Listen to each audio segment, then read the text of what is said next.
Já não sou digno de ser chamado meu filho. Para aí, baixa a cabeça.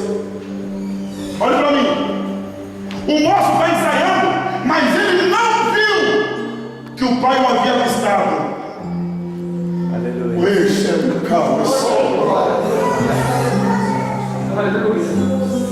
Quando o pai viu aquele filho, a narrativa vai contando que ele saiu abraçar o seu filho. Ele não esperou o filho dele.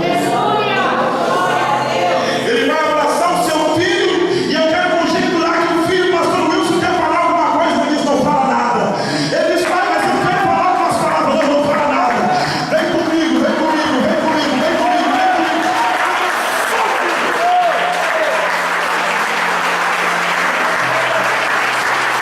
E disse: pai, mas eu pequei contra ti. Ele vai aqui.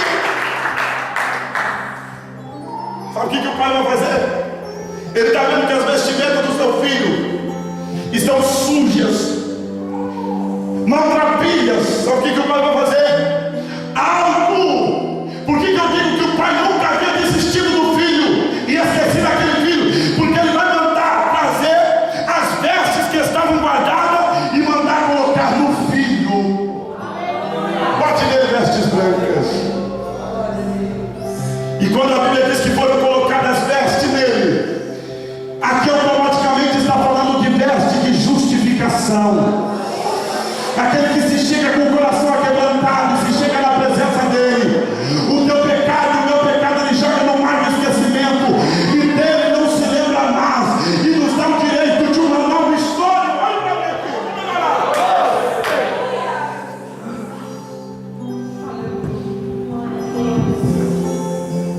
Eu vou tirar a aliança aqui.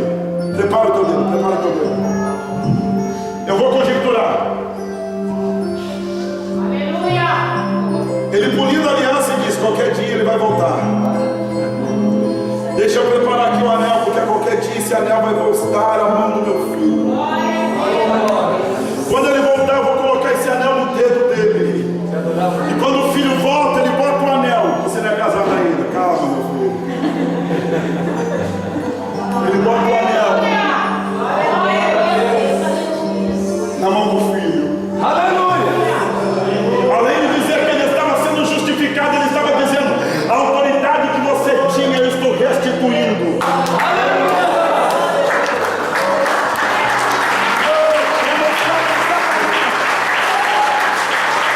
E quando eu mudo a história, eu mudo mesmo, para mostrar para Satanás, aleluia, outra chuva e canta a raia, que a glória da segunda casa será maior do que a primeira.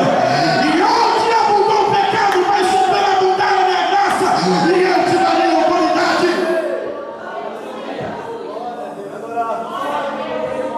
Olha para mim. A terceira coisa que vai fazer aqui, o diferencial, é que o moço está sem alparca, sem sandálias, e ele vai começar a colocar, vai mandar que os empregados coloquem a sandália. Ele vai voltar a ter os seus pés calçados na preparação do Evangelho, para caminhar no Evangelho novamente. Por que eu digo que o pai esperava que o filho ia voltar a qualquer momento? O que estava cevado, o pastor, esperando? Agora me diga, quando você vai sacrificar um animal no final do ano, você deixa para preparar ele na hora, ou você vai cevar o animal primeiro?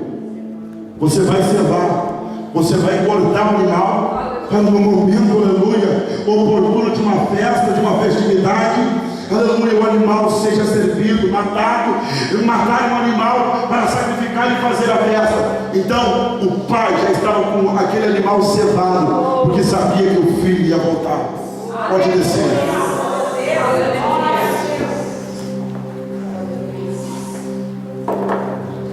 O Deus da segunda chance, Ele está aqui nesta noite. Se eu fosse tematizar essa mensagem, eu ia tematizar como o Deus da segunda chance. Além da história linda do filho pródigo, mas certa vez o pregador contava que um pai estava com os seu corpo tomado por câncer. O médico chamou ele e disse: esta semana vai ser a tua última semana de vida, porque esse câncer está em fase terminal. Preste bem atenção. Chame teu filho, teu único filho. Se despeça dele, porque você vai morrer. O pai mandou chamar o filho e disse: meu filho, o moço tinha idade de 21 anos, 22 anos. O pai está com câncer, esse câncer vai ser mortal. O médico disse: eu vou durar o máximo essa semana. Mas o filho era que nem um Jonas da vida. Quando eu falo do Jonas da vida, não estou falando do Levita, que deixava a mãe chorando na porta da casa, dizendo: para de chorar por mim. São raras as vezes que eu conto esse testemunho, mas minha mãe ficava na porta chorando. Com 12 anos eu achava que era dono do meu nariz. Eu disse: eu não preciso do teu Deus, para de ficar chorando por mim, eu vou para as orgias. O mesmo caminho que o pai tomara, embriagado das bebidas, o filho estava tomando, longe de Jesus, distante da casa. Nasceu no berço evangélico, mas caiu no berço com 12 anos. E esse moço, a mesma situação do filho pródigo. Esse moço, a mesma situação do Jonas. Quando o pai contou a história para ele, era um homem de posses. Ele disse: meu filho, eu quero te fazer um pedido. Larga essa vida promíscua que você está vivendo, porque o pai vai morrer e você vai perder todos os bens. Sabe o que ele vai falar? Ele diz: da minha vida cuido eu, você não manda da minha vida. E ele diz: tá bom, eu tenho que respeitar o teu livre-arbítrio, só que eu vou te fazer um pedido: não suje o nome do teu pai, não coloque na lama o nome que teu pai adquiriu com todo o tempo nessa cidade, porque nessa vida você vai perder dinheiro, vai perder carros, vai perder a fazenda. E ele disse: o dinheiro vai ser meu, você vai estar morto.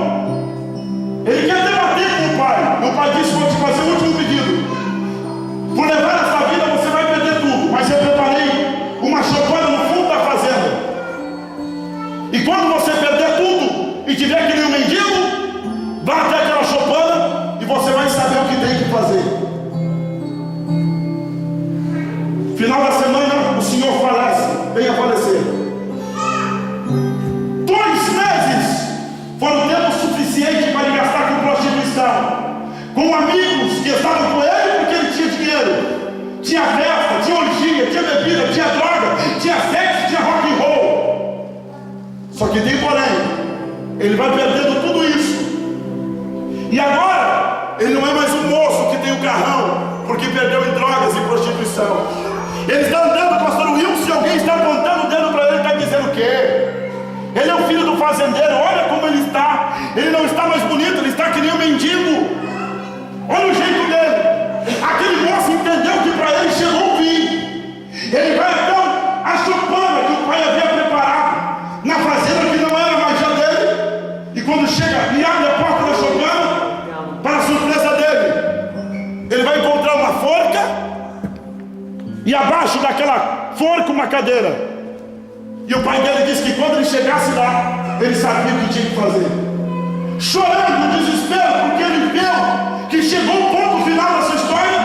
Ele sobe naquela cadeira e coloca aquela forca no pescoço. E em lágrimas ele disse: chegou o fim para mim. Por que eu escutei as palavras de papai? Quando o papai disse para mim não fazer as besteiras que eu fiz, mas quem dera tivesse o direito de uma segunda chance. Quem